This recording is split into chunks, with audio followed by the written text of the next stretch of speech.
Hi, I'm Andrea Lorian, Vermont Edition producer, and I just wanted to let you know that the podcast you're about to listen to has been edited for clarity and brevity. Thanks for listening, and enjoy.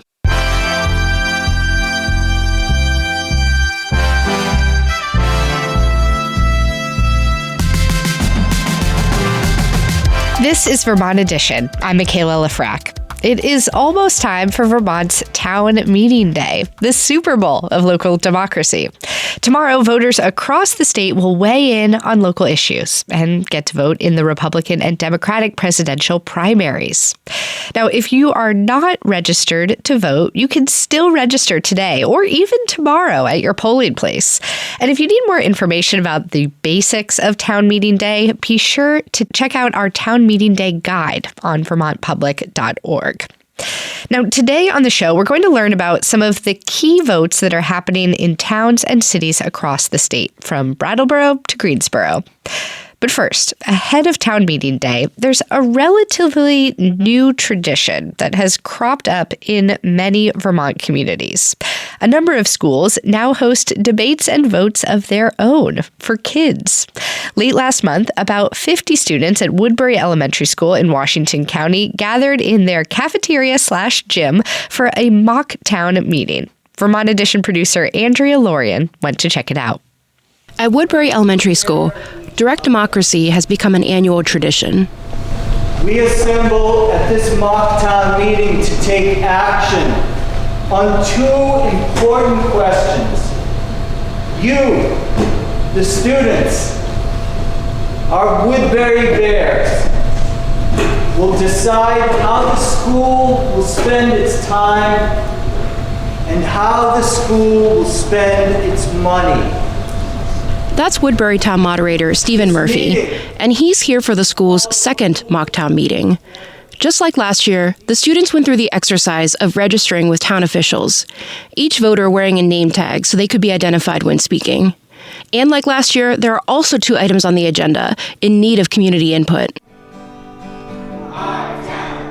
Mr. Swanson's class starts the meeting with an original song in honor of Mock Town Meeting Day.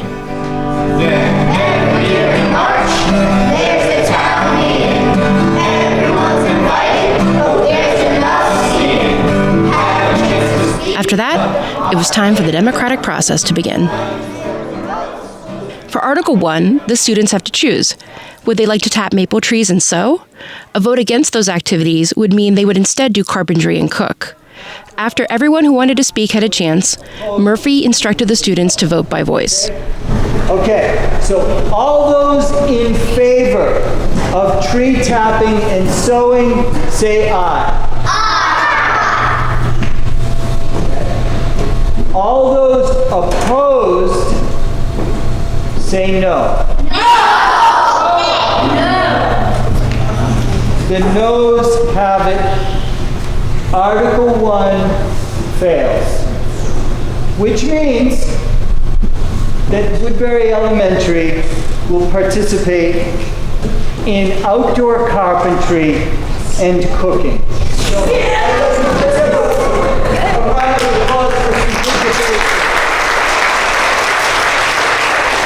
But it was Article 2 that really got the room buzzing. So, Article 2 states, shall Woodbury Elementary School use the donated $300 to build a wooden bridge to cross the muddy spot on the path to the outdoor classroom? Principal Lisa McCarthy explained the stakes. So this year we had $300 donated to us from a very generous community member.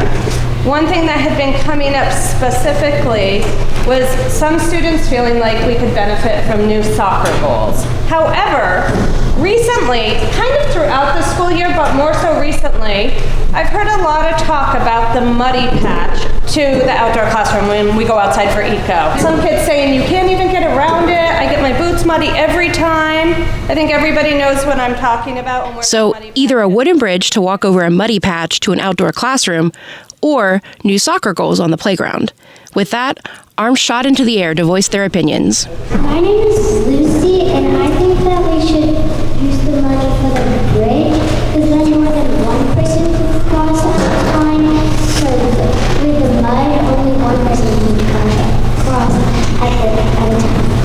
infrastructure was taken into consideration. The old goals we have are broken, and the bridge of wood, the wood can't rot, and then we have to use more money to fix it. My name's Henry, and I feel like we could use the soccer goals because you can just go. People choose to go in the muddy pit, they can go around it. But if we use the soccer goals, then we can practice more. Points were made for both sides. I think we should spend money on the wooden bridge because every time I go to Eagle, I get my boots muddy, and I just got the boots and I'm demounting in the mud. And counter-arguments as well. Yes, Robert. I think that we should spend our money on the soccer goals because what's the point of boots if you're not going to get them muddy? Why don't you just... For this article, the students voted by ballot. Yes for the bridge, no for the playground equipment. Murphy held the ballot box as students cast their votes. After all the votes were counted, Woodbury Town Clerk Robin Durkee read the results. Yes votes for the bridge was 14. No votes for the playground equipment was 36.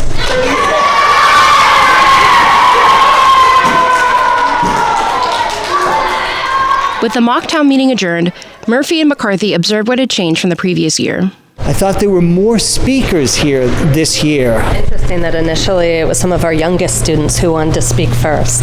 And that was a surprise to me, but also encouraging.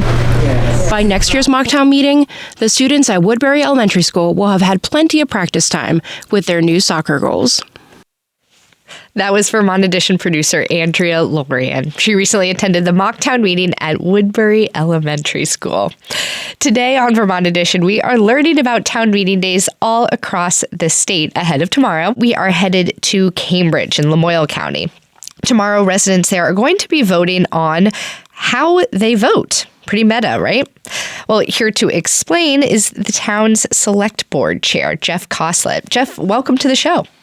Thank you. Appreciate your having me on today. Yeah, we're glad to have you. So, all right, your town is voting on whether to switch from floor votes to Australian ballot. First, help us out here. What is an Australian ballot and how is it different from a floor vote?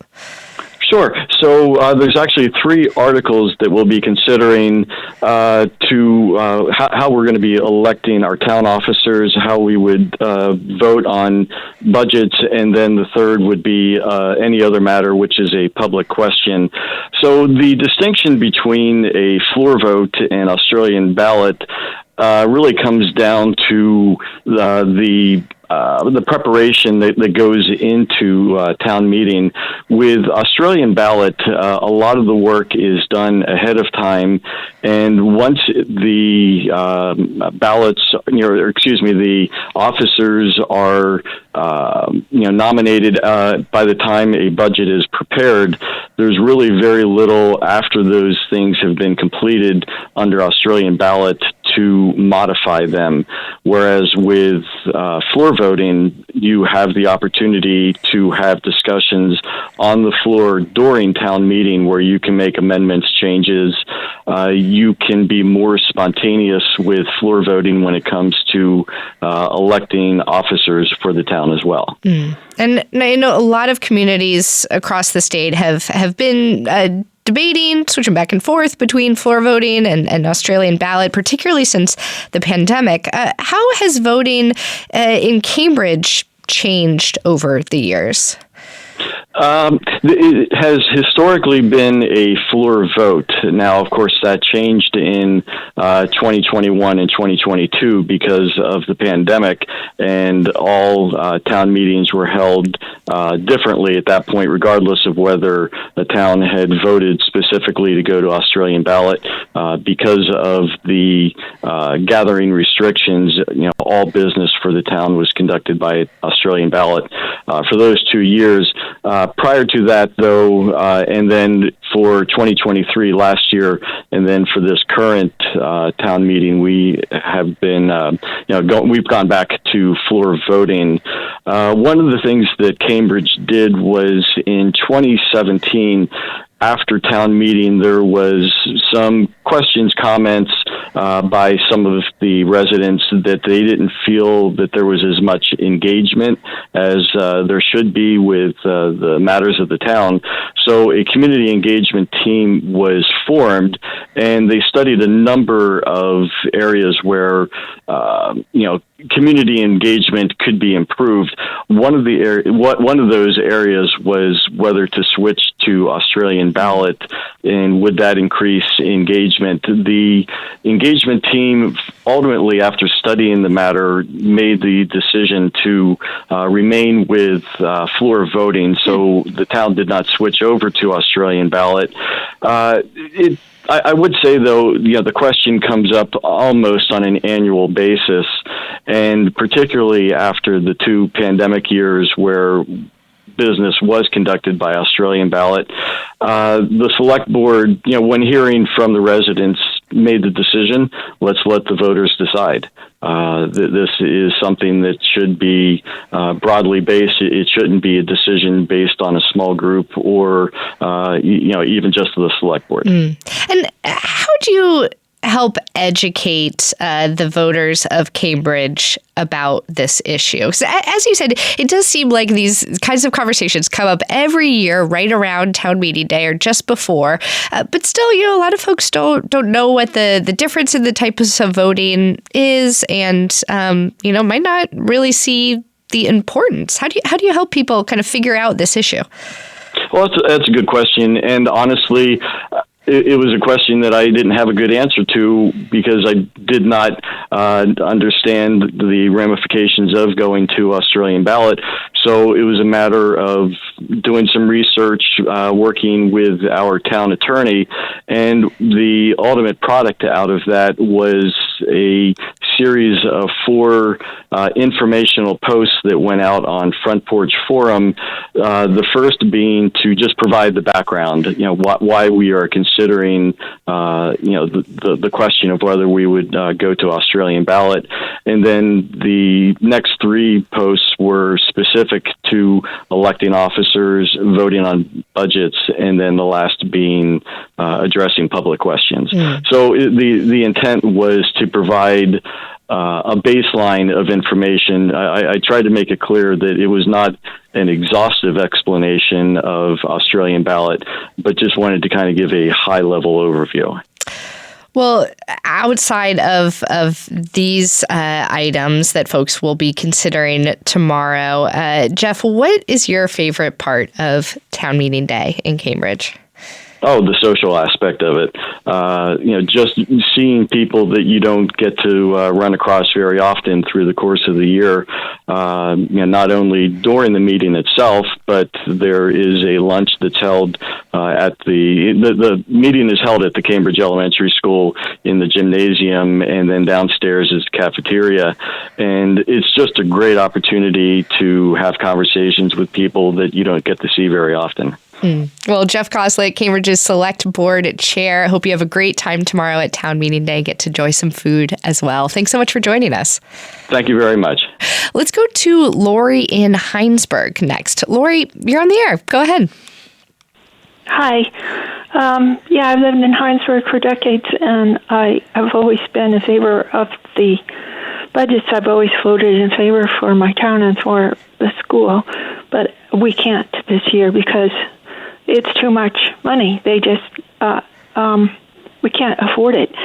And so the other thing is I wanted to bring up, somebody on Front Porch Forum said part of the reason of that being so expensive is insurance. I don't know if it's health insurance, but I think it's health insurance for teachers or other school staff and for people who work for the town. I don't know. Anyway, for example, we had a town clerk. She didn't have insurance except for herself, and now we have a town clerk and an assistant town clerk, and they both want family insurance. Oh, well, Lori, thanks for calling and telling us about that vote on the town budget in Heinsberg. I know many other towns are also considering whether to vote to increase the school budgets and are struggling with how those are tied to property tax increases as well. As you mentioned, Lori, school health insurance has indeed gone up. And as we've covered on previous Vermont editions about the school budgets this year, vast majority of these school budgets are typically tied to salary and benefits for school teachers and staff. Our next guest joins us from the city of Winooski in Chittenden County. Tomorrow, Winooski residents are going to be voting on a significant bond that would help pay for a bridge that goes in and out of the city. John Rauscher is the Winooski Public Works Director, and he's here to tell us about it. John, welcome. Thanks for having me. Yeah, so this bridge in question, the Main Street Bridge, was built nearly 100 years ago. Can you describe it for our listeners who have never seen the Main Street Bridge? Sure. It's roughly 57 feet wide. It has 4 travel lanes on it, fairly narrow travel lanes, and 2 6-foot sidewalks with no shoulders. And it's about 350 feet long. And how much daily use does it get? So daily use-wise for vehicles, it's about 25,000 vehicles per day, and then for bicycle and pedestrian users, it's somewhere around 300 to 500 users per day. Well, I count myself as one of those 25,000 every day, driving on my way to work. How long has this repair project been in the works? I mean, this is a 100-year-old bridge. That sounds pretty old to me, right? Yeah, so it's at the point where it's getting to the end of its useful design life. So approximately 7 years ago, the city of Winooski and City of Burlington, who jointly own this bridge, started looking at some preliminary planning to review, what options do we want to look at when we end up replacing this bridge? Because imagine 100 years ago, people traveled pretty differently back then. So we did what's called a scoping study where we got a lot of public feedback and, how do people use the bridge? What do people want to see in a new bridge? And we did that effort from around 2017 to 2019 and came up with a proposed design that was approved by both city councils in Burlington and Winooski, and a lot of stakeholder and public feedback. And this bond to help fix the bridge would cover just a small portion of the overall cost, right? There's also a lot of federal money coming in here. Yeah, correct. So we're very lucky in that, this for Winooski, this is a major financial obligation for us. If we were to have to replace, our half of the bridge. So financially, we're looking at the bridge being covered 80% by federal funds, 10% by state funds, and then the municipalities, Burlington and Winooski, would have to cover the remaining 10%. So 5% each for both of us, which is around $4.6 million for us. Okay, so $4.6 million. And if it passes, the tax rate would rise, not immediately, but in a couple of years. Am I getting that right? Yeah, correct. So the actual construction of the project would start around 2027, and that's when we would sort of see the first payment being due for the majority of the cost. So that ends up being, for the typical Winooski property taxpayer, that's, a 2 to 4% property tax increase potentially. But what we're trying to do right now is, a bond vote is an up to limit on what we can spend. So our goal from now until we get to construction is how do we sort of reduce the cost as much as possible on the bridge. So, the maximum we're looking at is like a 4% increase when the construction starts and payment starts, but we're hoping to decrease that as much as possible. Because, of course, as you know, John, and like our last caller just shared, property tax increases are a major concern for Vermonters right now. Have you been hearing concerns or opposition about this the bond and this bridge project due to the fact that the taxes would increase, even if it's a couple years down the line? Yeah, not generally, a concern about the bridge increase, only because it is a bridge it's going to have to be replaced. Yeah. we don't have too much of a choice there, given its age. But I think what we're looking at is making sure we can take hold of this opportunity of the federal funds that we have, and we did receive a federal, it's called a RAISE grant from the USDOT that is helping pay for a portion of this project, about $24.8 million. So making sure we can maximize grants and federal funding so that we are reducing the amount of burden on Winooski taxpayers. Since this bridge is about 100 years old, John, while we wait for, this vote to happen, while we wait for construction to occur, are there any current safety concerns? Frankly, asking as a person who's driving over that bridge every day. Yeah, good question. So no, there's no safety concerns. The bridge is inspected biannually, and there's no structural concerns with the bridge at this point. But I would say in the next, one of the things that's driving this project is within the next 5 to 10 years, we do recognize we're going to have to do, if we don't replace a bridge, we would have to do some potentially significant repairs that would be very costly. So that's why we're trying to, get this into construction in the next 3 years or so, and avoid having to do some, more major repairs in the near term. Well, lastly, John, I am trying to figure out what would happen if this bond doesn't pass. It sounds like it's expected to pass, but if it didn't, would you still be able to move forward on repairing or replacing the bridge? Yeah, so we still would have another year to potentially put another bond vote out there, and taking, if for example, if it didn't get passed, we would get that feedback on maybe why, and then look at next year probably doing another bond vote for the project. We still have time. We have 3 years before we move into construction phase, but we wanted to make sure we had the funding now before we got too far along in the design phase. Sure. Well, John Rauscher, the Winooski Public Works Director, thanks so much for updating us on the Main Street Bridge. We appreciate it. Thank you. All right. Well, next on our town meeting day tour, we are heading to Greensboro in Orleans County. There, townspeople are considering a plan to protect pollinators. Jane Hoffman is a member of the Greensboro Conservation Commission. Jane, welcome to the show. Thanks very much for having me. All right. From bridges to bees, tell us about the resolution on the ballot in Greensboro.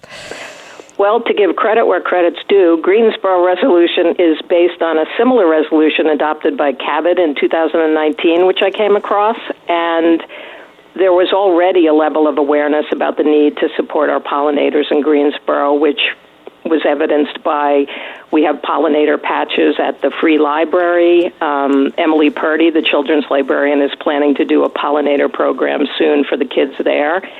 Our wonderful Highland Center for the Arts has planted pollinator plants to support them. Jasper Hill Farm, the famous cheese-making concern, has been spreading pollinator seeds at the edges of their hayfields, creating flower-filled avenues for the bees.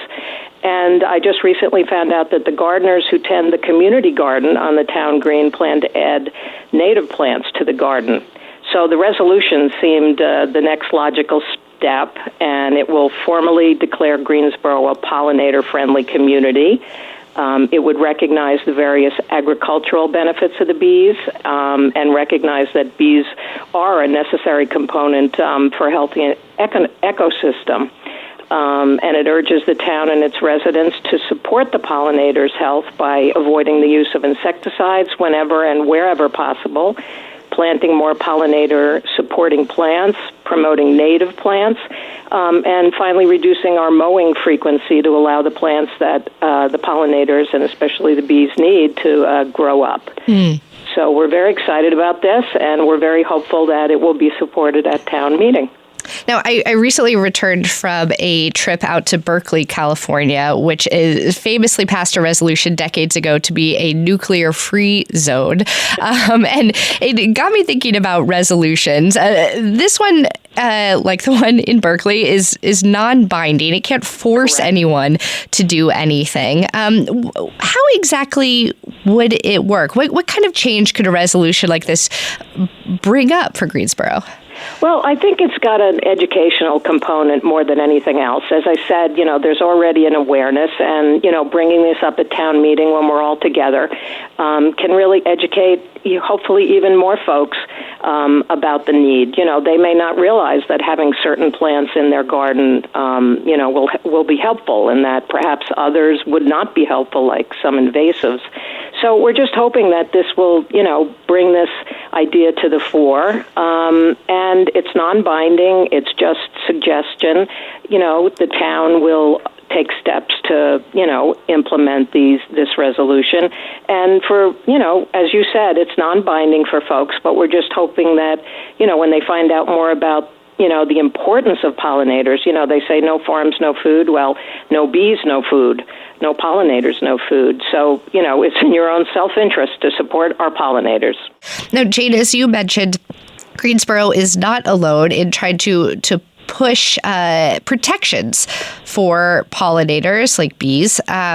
As you mentioned, Cabot has a similar resolution to this one that's on the table in Greensboro. And then statewide, lawmakers are considering a bill that would ban pesticides that are thought to be harmful to pollinators, neonicotinoids. And if that bill goes through, I'm curious if you still see a need for towns to be taking individual action.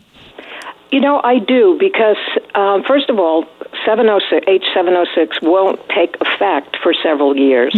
So in the meantime, I think that towns should go ahead with these similar kind of resolutions, to educate people in the meantime. And, the bill is going to have some tweaks to address various concerns from dairy farmers and the apple orchard owners and that kind of thing. So, in the meantime, while the legislator works out all those issues, there will be a delay in the implementation of whatever gets passed, the effective date of whatever gets passed. So in the meantime, I would urge towns to, join Cabot and Greensboro, hopefully ours will pass tomorrow, in adopting these resolutions.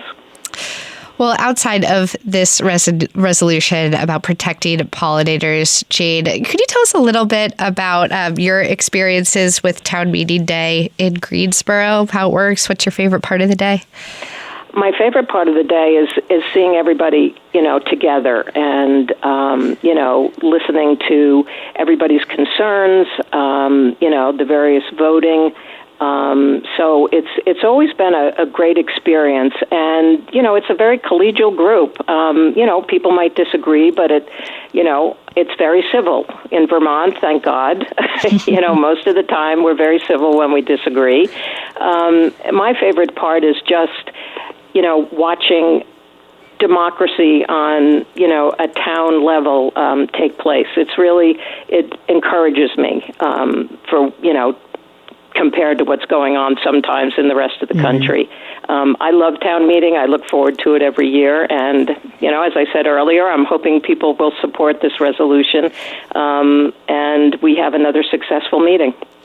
Well, Jane Hoffman with the Greensboro Conservation Commission, thank you so much for joining us and telling us about Town Meeting Day in Greensboro. Thanks so much for having me. Our next guest joins us from Vermont's capital, Montpelier. Jack McCullough is the mayor, and he's here to tell us about a proposal to clearly delineate when a landlord can evict a tenant. It's part of a push in municipalities across Vermont to establish just cause eviction protections for renters. Mayor McCullough, welcome back to the program. Thank you. Good to be here. Well, first, can you help us explain what exactly is a just cause eviction for someone who might have heard that phrase but doesn't really know what it means? Sure. Well, what people may not realize is that in general in Vermont law, unless there's a rental agreement, a landlord doesn't need a reason to evict someone. They can choose to evict one of their tenants for essentially no reason at all. And the proposal for just cause eviction is a proposal to provide protections to tenants who are following the rules, doing everything they're supposed to do, and saying that as long as they continue to do what they're supposed to be doing, they can't be evicted for no reason. And why might a landlord want to evict somebody for, quote unquote, no reason? Well, that's one of the things that is very concerning. For instance, we have a provision in law that says landlords can't retaliate for a tenant complaining about conditions, reporting the premises to the local health officer, that kind of thing. But that is very hard for a tenant to prove in court. And so one of the reasons that a landlord might do something that they say is for no cause is really a matter of retaliation. And that's something that tenants need to be protected against. The same thing with discrimination. It can be hard to prove that the landlord has a discriminatory motive, even though discrimination is prohibited under Vermont law. And just beyond that, in the last few years in particular, people have become much more aware of how severe the consequences can be for a tenant who's evicted from their home. As you know, we have a severe housing shortage in Montpelier and across the state. And if someone is evicted, it can be very, very difficult for them to find replacement housing. It can, in fact, lead to homelessness, even for someone who's not doing anything wrong. Tell us a bit more about what the rental market is like in Montpelier right now. Do you know what percentage of the city's population rents? We're in Montpelier. We're about 40% of the population are tenants. And one other thing that I found interesting just the other day is that about 40% of the population is single-person households. So that obviously means those people are taking up a lot of housing units. And the rental market is very, very tight. We have our vacancy rate is probably 1% or lower. So there are not many apartments available for people to rent when they do need to move. Well, the situation for a landlord of, one unit versus a landlord that has 20 or 30 or more units in the city or the state, it's very, very different, of course. Small-scale landlords would be exempt under this provision. Is that correct? It is. There's specific exemption for owner-occupied duplexes and triplexes and owner-occupied buildings that have an accessory dwelling unit on the same property, because it's recognized that it's more of a personal relationship when the owner is living right there, the tenant is right there living in the premise that the owner also lives in. I think we have a question coming in from Ben in Montpelier. Ben, you're on the air. Go ahead. Hi, thank you for taking my call. Mayor, I was just wondering, I was at the city council meeting the other night too, and I also learned about the 40% single unit thing going on in Montpelier, but I was just wondering, why in the language of this proposal did you state that the landlord is unable to raise the rent by a, quote, unreasonable amount, instead of giving an actual percentage, like a 6%, 8%, 10% threshold? I just asked because my wife and I are landlords. We own a small condo that we lived in, and we have since moved out of it, and we rent it out in Montpelier. And I feel as though I'm also a small-time kind of landlord like Michaela was referring to, but it seems like all the provisions or the exemptions have to do with people who actually live in the house. Thank you very much. I'll take my answer off the air. Thanks for your question, Ben. Montpelier Mayor Jack McCullough. Sure. Good question. And the simplest way for me to answer the question is that the content of this proposal was not created by the city council. This is a proposal that's on the ballot by petition. The proponents of this charter change came to us with the requisite number of signatures, and this is the way they drafted the proposal. What I think is that they wanted to be clear that this is not intended to create a general rent control system. It's the only way or the only circumstance in which rent would be reviewed is if a landlord was trying to impose an unreasonable rent increase for the purpose of evading the effect of the just cause provision. Well, thank you for your question there, Ben. Lastly, Mayor McCullough, the language on this ballot measure mirrors the language that Burlington and Winooski had in similar charter changes that they passed in recent years. But those changes were vetoed by Governor Phil Scott, and the legislature wasn't able to override that veto. Now, this charter change, if passed, would also need State House and gubernatorial approval to go into effect, correct?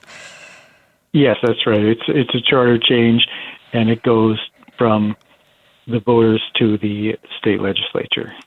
Have you received any I don't know, had any conversations with folks working in the State House now that if Montpelier passes this charter change, that it's going to be, worth the time and effort, it's going to go through?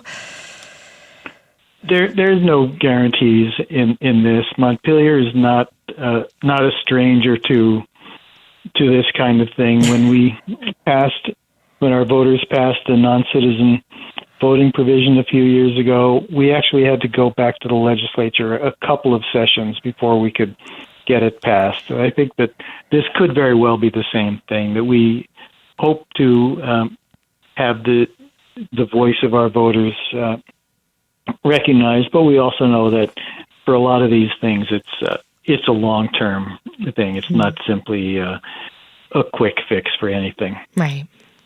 Well, Mayor Jack McCullough, thank you so much for joining us, and hope you enjoy town meeting day tomorrow. Thank you. Thanks for having me. Well, last but not least, we are headed down to Brattleboro in Windham County, where 16 and 17-year-olds will be able to cast their ballots for the very first time. One of those newly eligible voters is 16-year-old Isabella May, a sophomore at Brattleboro High School. Isabella, welcome to the show.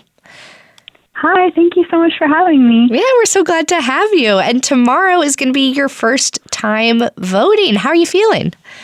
I'm excited. I actually went with my dad this morning, and I did my voting early. How was it? What was it like? How did it feel? It was really exciting. I went in and went with my dad, and I filled out the pre-ballot thing, and then I went into the poll and I filled out my ballot, and I felt really excited about it. What got you to register? Why did you decide that, as a 16-year-old, you want to vote in Brattleboro? I think that every single person who votes has the power to make a change in the community, and I want to start doing that as early as I can. Now, for listeners who are unfamiliar, Brattleboro passed a charter change to allow 16 and 17-year-olds to vote on local issues only. They can also, 17-year-olds who are going to be 18 by the general election in November can also vote on the presidential primary. This was, again, a charter change that was passed by Brattleboro residents and then approved by the legislature. Isabella, you have been part of a group that spreads the word about this and helps other students register to vote. What has that been like? Have you gotten a lot of interest, or other teens like, I don't really know if this is for me? Yeah, I'm part of a group at my school called Peace Jam, which is a group that kind of follows the work of International Peace Prize laureates. And we also do a lot of community service work. And a couple weeks ago, we ran a registration booth at the school, and we got a lot of interest from people. We got around 70 people registered to vote at between 16 and 17-year-old for both the local elections and also the presidential elections. Mm. And what do you say to somebody, maybe a classmate of yours, who's not sure if they want to vote? How do you convince them to register, that their vote matters? I would say that it's pretty easy to register, and it's also pretty easy to vote as long as you just go. And I think that starting young and starting to kind of be aware of the candidates and also what the candidates are doing and how that can impact your life and also the life of all the people around you. And I think that a lot of times teenagers are kind of hesitant to admit that what they do matters in the world, but I really think that it really does. Well, how did your own interest in politics and civic engagement come about? Was it home, school, somewhere else? I would say definitely home. My family is very involved, and I was homeschooled from a younger age, and so I really focused a lot of my energy on politics and government and kind of that sort of thing. I really feel passionately about different issues, and I did a lot of different things in my schooling. Do you think you'd ever want to run for office? I don't know yet. I think that maybe one day. Well, you have a lot of time ahead of you to think about that. Isabella, what are some of the issues that you personally care about most that have you interested in voting? And it doesn't have to be just local issues, but perhaps ones that affect the country or the world. What really motivates you? Yeah. I would say reproductive rights is something that I feel really passionate about. Me and some of my friends a couple years ago did a protest in the town that was really meant a lot to me. And I also think that climate change is something that is really important for me and definitely something that I will keep in mind as I'm voting now and in the future. And then in terms of local elections, I think that education is something that's really important to me, and feeling like I have a voice in what happens in my school and school board and stuff like that. And I'm curious, Isabella, too, how you educate yourself about these issues. Where do you get your news? I think my school a lot, and from my teachers in my classes, and also from my parents, I would say. Do you feel like most of the conversations that you have about politics or current events at school or with your peers, do you feel like everyone's sort of on the same page, or is there a real debate that you're a part of about some of these issues that you just brought up that mean a lot to you? I think that it really depends on which class I'm in, but I've definitely been in situations where people have a difference of opinion with me. And I think that learning how to talk about that and learning how to act when someone thinks differently from you is just as important as talking about the issues themselves. And Isabella, do you have siblings? Yeah, I have 2 older brothers. Do you talk about voting with them? Do you know if they go to the polls the same way that you do? Yeah. My brothers are a lot older than me, so both of them have been voting for quite a while, and I definitely am encouraged by them to vote. That's great.